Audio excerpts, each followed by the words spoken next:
From turnstile to turnstile, let's talk theme parks. Welcome to Park Hopper Podcast.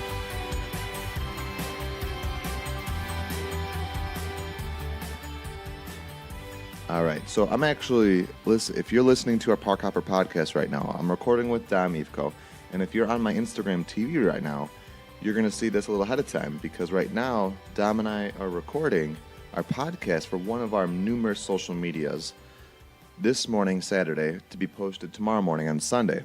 And why I'm putting this on Instagram TV is because this works perfectly with the topic of today's podcast, which is what, how, and why.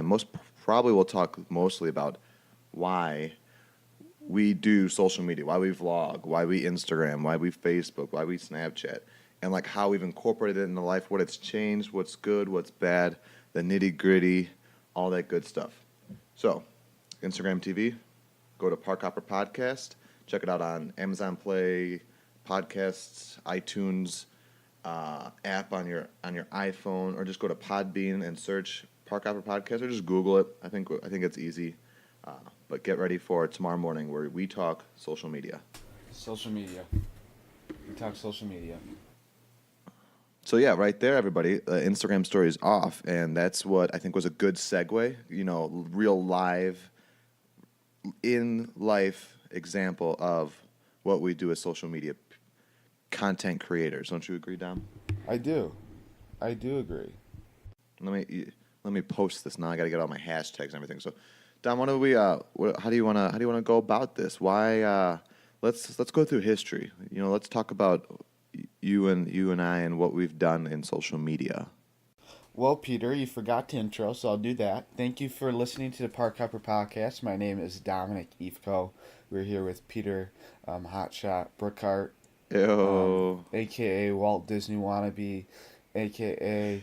Big Sexy, a.k.a. you know who it is, a.k.a. Sarah Brookhart's husband.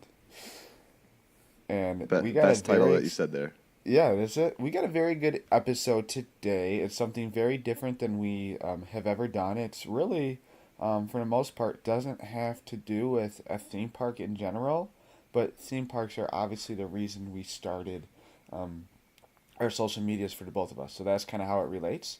So, Peter, let's get started. Yeah, so, I mean, outside of, we're not going to talk about, like, why we got Facebook. I mean, it's been a long time since we started. Like, Tom, did you ever have a MySpace? Like, I had a MySpace back in the day. I did. I had a I think I still have it. I had a MySpace. It's probably still there. I just don't know how to get into it. Right. So it is. Can you get back into yours if you said forgot password? Yeah, you can get it back in, but it's the format's changed. Now I feel like it's more of a music media thing. I might try to get into mine. Like bands do it. Mine, I had a top 5 friends list and always got mad if, I got taken out of somebody's top 5, vice versa. Right. My and song, the girl boy you liked at the time was always like your number 1 or 2, and you hoped that you were their 1 or 2. No, I never had that. I was mainly, dude, these are my homies, and my homies are always going to be in my top 5. And then I had Ballin'. You remember We Fly High? You know what I'm talking about? I forgot you could have like Ballin'. the song play. Yeah, that was my song. Man, those were the days. But that's not what we're talking about here today. Today we're talking about over the years, ever since Dom and I met during the Disney College program, we have slowly been warming up, lukewarm water, a little hotter water, sit in your car in the sun, hot kind of water, into steaming water, into full force. That we are content creators on the internet in this day and age as social media content creators. I think it all started with Dom used to watch a lot of YouTube for many, many years. Sarah used to as well. I think them two kind of opened my eyes to it. But one night we're all talking, Sarah and I, and we were FaceTiming Dom, and we kind of started getting to talking like it would be fun to have a Disney YouTube. This is post our college program, post our wedding. This is probably early 2015. Yes, it was around there. It was a February night, I want to say it was. February was jumping out to me too, because the first one we vlogged was like that fall, like the fall trip I did in 15. So we were talking FaceTime and chit chat and with Dom because we hadn't seen him in a while. We're catching up, having a good time talking about this, and all of a sudden, that FaceTime conversation began with nobody having really social media, ended with a YouTube account, a Facebook, and a Snapchat, and a Twitter, all with the handle the Fab Five Two Hundred Yeah. Seven. And as of that night, the Fab 5207 being the Dom, Peter, Sarah, Matt, Chelsea group of old roommates from our college program where we lived in apartment 5207 was born. Can I pause you at the 55207? Yeah. Because you mentioned something. So, prior to our college program in 2011, so I watched YouTube I watched it, but I didn't watch like actual YouTubers. When I would go on YouTube, it'd be like, something. Oh, I found a funny video. Here, I want to show friends a funny video or something I saw on TV. Like I didn't know that like a YouTuber was a thing. And then in school, I met a kid in my class who actually was a very popular YouTuber. And I was in his, he had our class be in one of his videos called Songs in Real Life. And his name was Steve Cardinal. I'm not sure if any of you guys have heard of him. He doesn't post as much anymore. He'll post maybe once a year. But I was in those videos and they went very, very viral. And that's kind of where I started my YouTube journey. And then after that, and I was like, wow, what is this YouTube thing? I was in a video that went nuts. And that's when I started watching a bunch of different YouTubers. And that's when I got really excited about it. And then when I went on the college program, I met Peter and Sarah. And Sarah was a really avid YouTube watcher. She would watch a lot of, Colleen Ballinger, who is known as Miranda Sings. I didn't know who she was, so I started kind of looking up her, and that's where we had that common ground. Just because Sarah watched a lot of YouTube prior to me even meeting her, she watched more of a YouTuber than I did, and that's kind of where that kind of came from, and how I got into the YouTube realm. So before we get into, I like the history there, but and before we get into the technicalities, because I feel like that's very dry. I think it's very important, but it's very dry. I wanna keep the discussion on like why we do it, and because that's really the important part. Because there's a lot of work that's done, and people don't realize what kind of work goes into even this podcast, let alone a Facebook page to manage, let alone a Patreon that we attempted to have successfully run, let alone all the different things that you do for these social medias. But at the end of the day, it's like why? Like a lot of people, when you think of vloggers, you think of vanity. When you see podcasters, you're like, why would you want to listen? What do people have to listen to me for? And I think for me, and I think this agrees with Dom, even though we've got two similar but very different social media images that we're building. I think it's all about like preservation of memories and loved ones and community. What I mean for that is like I do a daily vlog. I like the fact that I can go back, say when I'm 80 years old, talking to my grandchildren, I can show them their grandpa at 26 trying to make a living in Disney World, daily vlogging and going to theme parks every day. And on the other side, we have created a Facebook group and a couple other little, of our accounts have become little communities where I can go to for advice. I've seen other people go to these groups outside of Disney and look for advice or just communication or just outlets. And I just want to share my adventures as a young adult trying to become an established adult with the world. Right. And for me, my social media, my YouTube and Instagram, it's very I wouldn't say my Instagram is, but it's very similar in the way Peter says, your those memories that you want to look back at. My Instagram account is not something that is for memory purposes, shall you say. We started it because we were taking photos of food and posting it throughout the city of Detroit. But then I've always wanted to say start a YouTube channel, something I've always wanted to do since I was in that one video, but I was always afraid to do it for some reason. I don't know if it was just, I didn't think I could do it, didn't know what people would think, kind of having those outside voices coming into your brain and stopping you from doing it, even though they haven't said a word. And so we finally, took that leap of faith and started one. And I always said I didn't want it to be, a lot of our videos are food related, but I also try to make them kind of be a little bit of both. We don't post every day. We post once a week, once every other week. Just as of recently, it's been once every other week, just because of time purposes. And it is like Peter said, you go back and look at those memories, and that's why I'm trying to transition ours to be, everything, because you are one of our most recent videos was our engagement video. You can go back and look at those memories and have that. And people might say, "Well, why are you guys filming? You guys are, in your 20s. Like that's kind of like immature to post film your guys' videos." But it's like, you know what? We have these memories that we can go and look back at. There's times when we have videos and we don't even have nearly as many as Peter Sarah, obviously because they're every day. But like I forget that we even did things to go, oh, you remember when we say went to this restaurant or hung out with these people? We have that to go look back at, and that's it's just fun to see where you were in your life at one point and where you are now. 100% agree. It's all that whole aspect on a selfish way when it comes to these things like the vlogs and podcasts is just memories. Like selfishly, just want to know. Like for you, Dom, like you were probably so like between nervousness and excitement. Like it's very easy for that moment for your engagement that whole day to fly by and not end up almost remembering a lot of it because you're so busy and thinking about checking dotting all your I's, crossing all your T's. But now you've got that video to go look back at. I feel the same way when it comes to one of my nieces was born earlier this year, and we were in Chicago for it, and I was able to vlog portions of that, and we put it in our daily vlog as a little montage. And now I have that for my sister-in-law and my brother-in-law to have, and for my niece when she grows up and is a little older and starts watching YouTube videos. She's not now because she's only like almost 5 months old. But when she does get older, she'll get to look back and be like, look at, there's my mom and dad when I was born because of her uncle's YouTube channel. So cool stuff like that is like the real like deep down and cheesy reason why we do it. The other part of it is it's a lot of fun. It's a creative outlet. I think Dom and I are both very creative.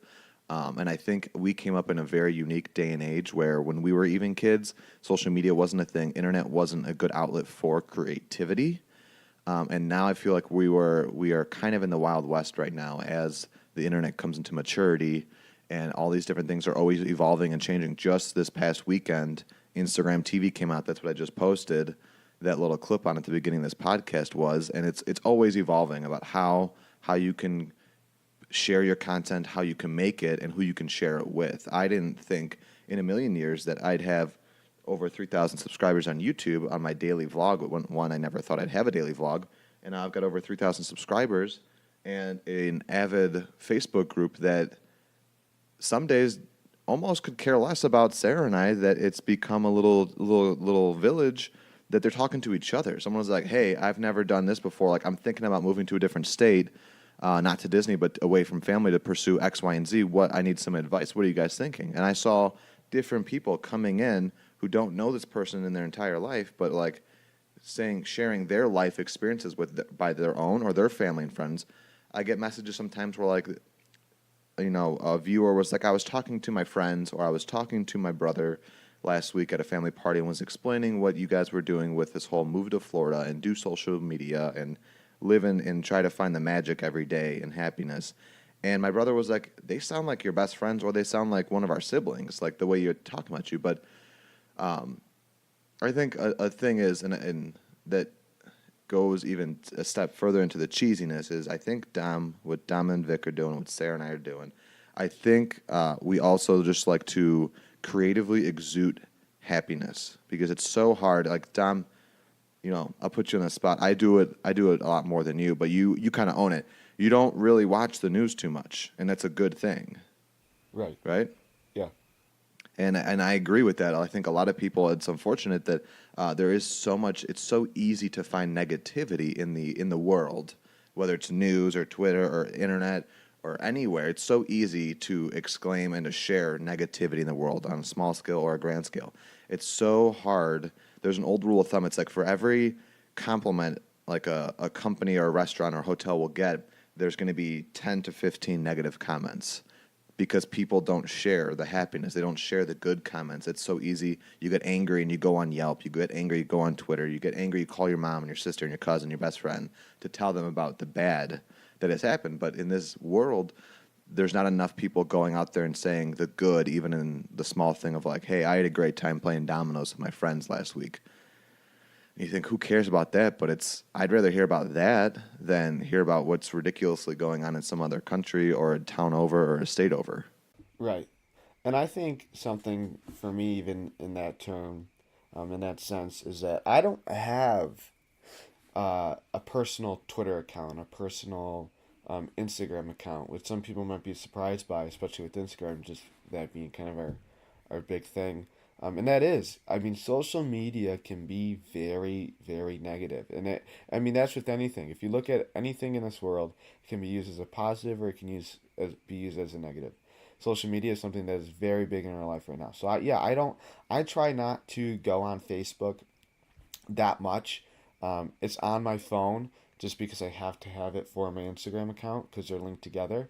But I deleted it off my phone at one point just because it's negative stuff. And I think a lot of reason is that just people are just not happy with themselves. So going on social media is a way to them just like get out their anger and be tough, quote unquote, with somebody. And the mean stuff, like a lot of reason people like I said, oh, I don't want to start a YouTube or whatnot because I'm afraid of what people would think. You know what? There's no matter what you do in life, there's always going to be a hater and someone saying what you're doing is wrong or why you're not good at that. No matter what you're doing, whether you're a server at a restaurant, a barista at Starbucks, or you're a CFO over at a huge major company, no matter what you're doing, someone is going to say something negative. And I actually was telling Peter the weekend that I got engaged, I noticed me and Victoria got a very mean YouTube comment. And I personally thought it was hilarious just because what they were saying was terribly wrong. You should never say to anybody. But I thought to myself, this person really doesn't. In my mind, I trained my mind to think like this just because there's are so many negative people in this world, and people are always going to say negative stuff. But I've trained my mind to say otherwise. You'll be so upset with yourself. Is that what this person's saying is they truly don't mean what they're saying. Who this person is there a person that is lonely, sitting by themselves, and doesn't have, say, the relationship that they see me and Victoria having, or say the negative comments that Peter and Sarah are having, and they wish that they have that. So the best way to get that anger out is to knock that person because they wish they had which you had and what you're doing. So that's why they say those mean comments. And I've trained myself that they really don't mean those comments, and even if they do, I'm confident with myself that I know all those are false and I can keep on moving on because there are people that enjoy what we're doing and they like watching our stuff. And ultimately, it's not for anybody else but me and Victoria to go back and look and see what we have in our memories. You couldn't have said that any better. I think the only thing I'd add is that the internet can be a very bad place. There's ambiguity to it. That's why people get strength when they have a made up username that they don't know it's Dom. It could be Dom's brother for all he knows, but there's no way he would know. It would never be your brother. But I'm saying like Right. it could be me. I could go on there and make a new account and just say some nasty things because I really don't like that you don't live here kind of a thing. But you would never know. Right, What? and I guarantee that person who says those mean comments, I've seen it with like big time YouTubers, right? They got haters left and right, people just ripping them apart. We don't talk about it, but I couldn't even like it's absurd because of the amount of content that we put out with the daily. Right. How much even Don, we've gotten terrible comments, ridiculous comments, absurd comments. We've gotten threats. Right. I put a 10-minute version of my life with my wife on the internet every day, and why are we getting threats? But Right. like you said, at the end of the day, it's for me and Sarah, and to share it with the people who do care, because there's tenfold more people that care in a good fashion than don't. It's about them. So you just delete it, brush it off, push it away. Right, but my point is, like, for instance, like a YouTube or that has a million, subscribers, right? They have a ton of people that are on their comment section just ripping them apart. But these people that are being mean to them over a computer, when they see this person in person, they're the nicest person in the world, want to take a photo with them. It's just they're trying to be tough over the computer because they know, oh, well, I can say whatever I want because no one's gonna. I have no retaliation to my comments, and that's the issue. Yeah. And I think, but I before we got on the trail of mean comments, I wanted to point out something that I really enjoy about your Instagram, that many people may not realize on the level, on the high level. So Dom has his foodie account, and he posts some beautiful photos of food, and it is more of an aesthetic because I want to touch on this because Dom said, it's not really a personal thing. It's an Instagram about food. It's not necessarily for memories, but I will say, it may not be for memories, but it is for life. And what I mean by that is like food is life. Everybody likes food. Even if you're not like a big foodie, like you're not going to go out there and try some burger-infused Thai new hipster place. You might just be a meat and potatoes or a cheeseburger and a shake kind of person, but everybody loves food because food is life. So when you look at your Instagram, Dom and Vic Eats, you're looking at life. Like you're scrolling through these beautiful photos. They're all aesthetically pleasing. They invoke memories of, I remember when my grandma cooked that dish. I remember when I went to my buddy Dom's and we went to a falafel place. I remember when we were in Disney World together and that photo of a Dole Whip popped up. It invokes memory and life. And sometimes, like I look at your account, I look at other foodie accounts. There's this girl Kat who follows us, who's got a good, she's like a diet foodie Instagram account, and I go on there. I'm like motivated, like not only to eat better, but I'm also like I need to go on more runs. I need to go cross train, all because she's posting some awesome looking green shake. Right. So I think there's a level of like, on one end you got high level for yours. On another level, it's like a version of like substance to life. I think that's a great point, and I want to touch on that a little bit. Is that with all this hate in the world, no matter what, I'm not going to get into politics and say you have to believe this, you have to believe that, but just we can all agree that there's a lot of hate and bad and evil in this world. We can all agree to that, right? Yeah, like when people from Canada can't stop hating on America, Dom. I'm from America, so I don't know why You're from Detroit, Canada. So whatever, Peter, whatever. But the point is, there's a lot of anger, there's a lot of all that going on. But I've always told people is that through this food account and through just food in general, is that food. People said to me, my friend the other day, he goes, Dom, you just really love your food. But I go, you know what? Food brings people together. Everybody, whether you're Italian, you're Mexican, you're Chinese, you're a Christian, you're Jewish, whatever you are, right? Everybody, all those cultures, all those groups, they all have their food. And those food, everybody eats, right? You have to eat to survive, and every different group has their Everybody types of poops. food. Yes, and it brings people together. Food, when you think about it, when you're eating a meal, more times than not, you're not eating it by yourself. You're eating it with somebody, and you're having a conversation. Because it's a time where people come together and eat together. And I think that's the greatest thing about food, is you can be, I mean, me and you, for example, Peter, we are completely different people. Like, we are best friends, but we are completely different in a lot of things. But But one main thing is we like to eat. is food. Because And like food. you'd think Disney, but that's not the case because there was, we've been best friends for like 7 years, and we have lived with each other for 6 months in Disney. We've gone to Disney a grand total of less than 2 weeks since the college program together.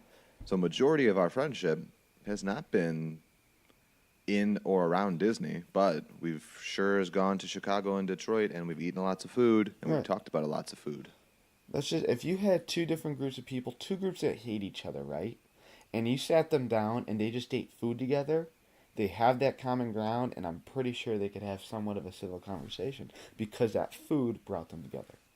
So what you're saying is we should get like all of the diehard Universal fans and all of the diehard, clearly smarter Disney fans, get them together over some twosomes and Dole Whips. Yeah, because they can all come together and eat that great food and have that common ground and have a conversation. I think that's what it's all about. I think you're 100% right. If you think about, you go on a first date, right? It's always out to eat. You always, for most part, you're eating something, whether it's going to dinner or going to get movie and dessert. You're going to get food. Why is that? Because everybody eats. I never thought about that, Dr. Phil. Yeah, Wow.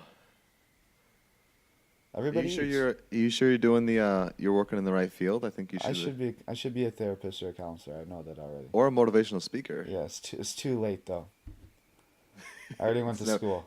it's never too late, Tom. Just do it without school. Just open up a shop out on 8 Mile and get a storefront. I'll front you. We'll start a Kickstarter for you, and you'll be good. Okay, we'll have to ask if does everybody think that maybe I should go be a motivational speaker?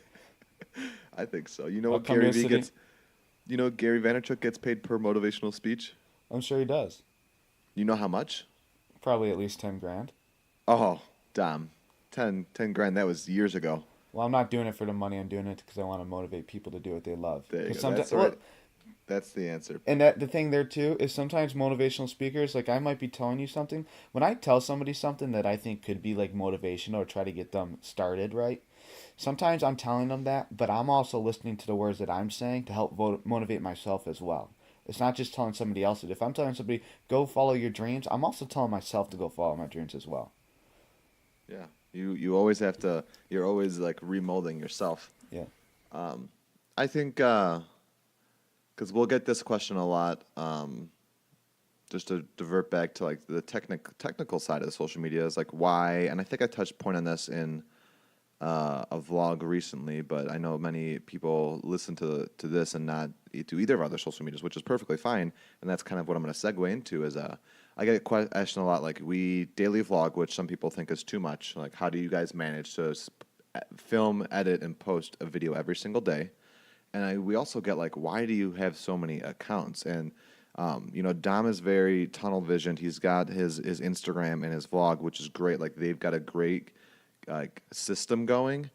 But Sarah and I have because our content is just different. Like what me and Sarah produce can be scaled and distributed a little differently than what Dom and Vic produce. So because of that, we've expanded and we do have a Twitter and an Instagram and a Facebook page and our YouTube and now with like things like Instagram TV, and I've played with the idea of getting on Twitch. I think Dom and I are gonna incorporate a Twitch account into this podcast.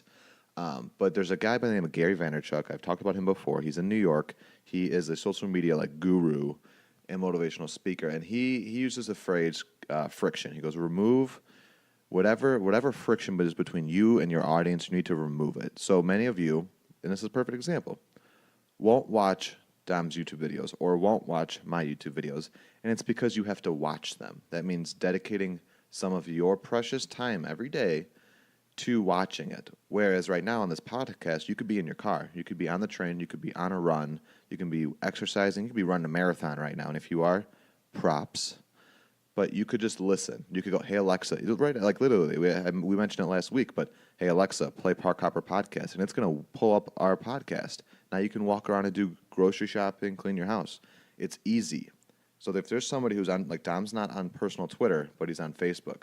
I see Dom liking and commenting on my posts on Facebook, but I don't see him on Twitter. If I only was putting my stuff on my daily stuff on Twitter, Dom wouldn't really he wouldn't see it pop up in his feeds. And like sometimes I post things on there, articles or things or just thoughts that I want to share that's not in the vlog.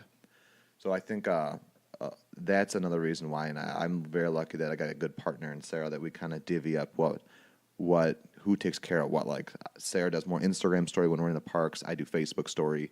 I told her I'm going to take on Instagram TV because she does a lot when it comes to the editing. It's a big time consumer.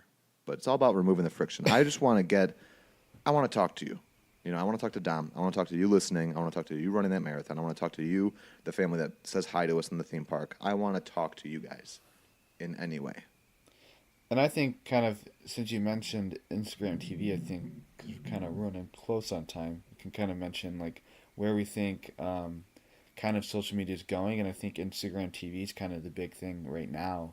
And I'm going to post a video, I think, today on Instagram TV. And the one thing that I think is great about that, and I haven't really looked too much into it, but I have watched a couple videos on there, is that a lot of people don't have like people go, well, where can I watch YouTube videos? They go, I don't have a YouTube account. I go, or subscribe. I go, well, I post them on my Facebook as well to family members. But Instagram TV is something that you don't. If you have Instagram, you have Instagram TV, and it's right there. You just kind of slide through it. It reminds you of basically Snapchat. It's very easy to see a video. Not that YouTube's hard to see a video, but if you don't want to sign into your YouTube account, you have to search the person, find their video, see if they post a new one. Where on Instagram, if someone posts a new video, it pops up right away, and it's not hard to find a YouTube video. It's just that 10 seconds it might save you. Unfortunately, makes a difference for people. So I think That's that friction. Yeah, I think Instagram TV is actually going to be a good thing. I don't know if people are saying, well, is it going to be take over YouTube? I don't think so. I've seen videos that people edit like vlogs. So one guy that I watch, they're a couple, Jess and Gabriel Conti. He posted a video. His wife is out of town, and he posted a video on Instagram with his Canon G7X. He tilted it vertical, his camera, so it's clear quality like that. Yeah, tilted it so he could film a video. In my opinion, and he edited it and everything, and posted it. But in my personal opinion, it was clear. It was entertaining to watch. But because the videos have to be vertical, I think that's what's going to stop it from taking over YouTube, because you can't really do a full quality good video vertically. That's just my opinion. Yeah, and I think they know that, and I think I don't know if their intent was to take over YouTube. The other thing I would say to that, Dom, is if you go to the Brookart Project TV, Instagram TV, the first 4 I post were like those monthly recaps that Sarah did, and I posted them sideways, but still the exact same. So it's almost like your phone was automatically being flipped to full screen, so you still had to tilt your phone sideways to get the full aspect. But I'm still playing with both. I agree, though, that the 9:16 ratio for the vertical shot isn't as it's just a different kind of storytelling, and maybe the world's going to go in that way over the next couple of months and years. I still don't think it's going to overtake YouTube, because YouTube has become like a conglomerate of entertainment that's going to take over TV, I think. Yeah. Two things real quick. It's like what you said, how you you switched your videos to be horizontal. They look completely clear, and they look like you were to watch on YouTube. And I'm going to try to do that with my videos as well. But the only thing is, as ridiculous as it might sound, when someone's watching your video and they see they have to churn it, that little churn, as ridiculous as it sounds, could stop someone from watching your video. 100%. You know, it makes no 100%. sense, but it will. And Yeah. why, I don't know. And second, I think Instagram, because because I have a food account, I'm following a lot of different foodies.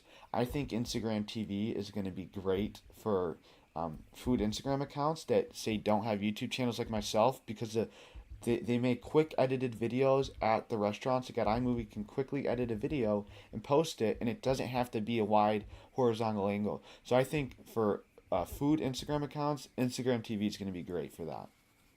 Yeah, think about or even whether you're at a restaurant or cooking your own meal, Right. really quick on your phone outside of the app, recording vertical the different steps, and then pull it in your iPhone iMovie app, because it's on all of them now. Split all those little clips together, export it on your phone. Boom, there's your 2-minute how-to quick Instagram TV recipe tutorial. Right. I think that's what it's going to be used. I think it's more going to be used that. You're not going to see a lot of crazy edited, like Casey Neistat type videos on Instagram TV. And I haven't played too much in it, but I'll use the Bucket List family as a good example, because I think they were they had to have been one of the content accounts that Instagram was talking with before they posted it, because within an hour or so of Instagram TV going live, they had many videos put up. But what they're doing is they're making 10-minute, or here's a 10-minute. They're using their weekly vlogs, making really cool thumbnails, and posting like a 2 to 3 minute version of that vlog with the full vlog in a description. Are they So that's like a flipping their clever way videos of doing too? it. Where if you're no, so they're just they're zooming. Oh no, yeah, they're not. So it's full frame. It's like full thing. So you'd have to tilt your phone, but it's only 2 minutes, And so it kind of gives you that taste of their, because they usually, because theirs is a whole week of traveling in one video. And so their vlogs can last anywhere from 15 to 30 minutes. So if they bring that down to a 2-minute clip or a 3-minute clip that you can put on Instagram TV, and you see them diving into the deepest, bluest, clearest oceans, Right. and you watch that for 2 minutes, that might entice you to then now go to their YouTube and watch it. But if you don't, at least you had 2 to 3 minutes of their video to consume.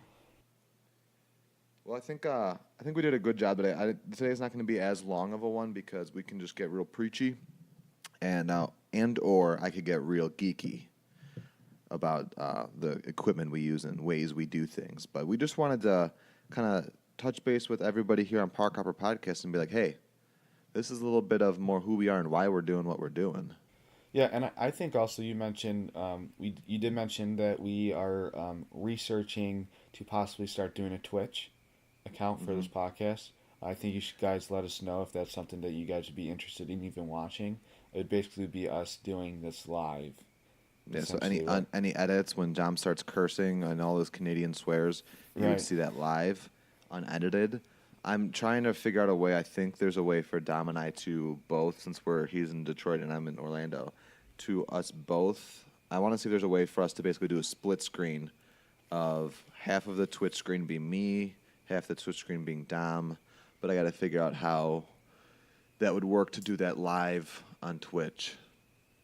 We're doing research. Yeah, that'd be very cool. Hopefully within the next couple of weeks or so. I'll do a hard line. Well, Yeah. 2 weeks from now, 2 weekends from now, hopefully we'll have an answer if that's going to happen or not. Okay. Doesn't mean we're going to do it in 2 weeks, but we'll have an answer if that's what it's going to be and look like. Right. So, thank you again for watching. Like we said, this is a social media based podcast. So, with that being said, go follow Peter and Sarah at the Brickheart Project on their YouTube, Facebook, Instagram, Twitter, Snapchat, and go follow them and go check out their website and all the stuff that they have to offer on there. And then you can also go follow me and my fiance on Instagram Ew. at Domovic Eats Detroit and on YouTube at Domovic. Thank you again all for listening. And once again, this was the Park Hopper Podcast.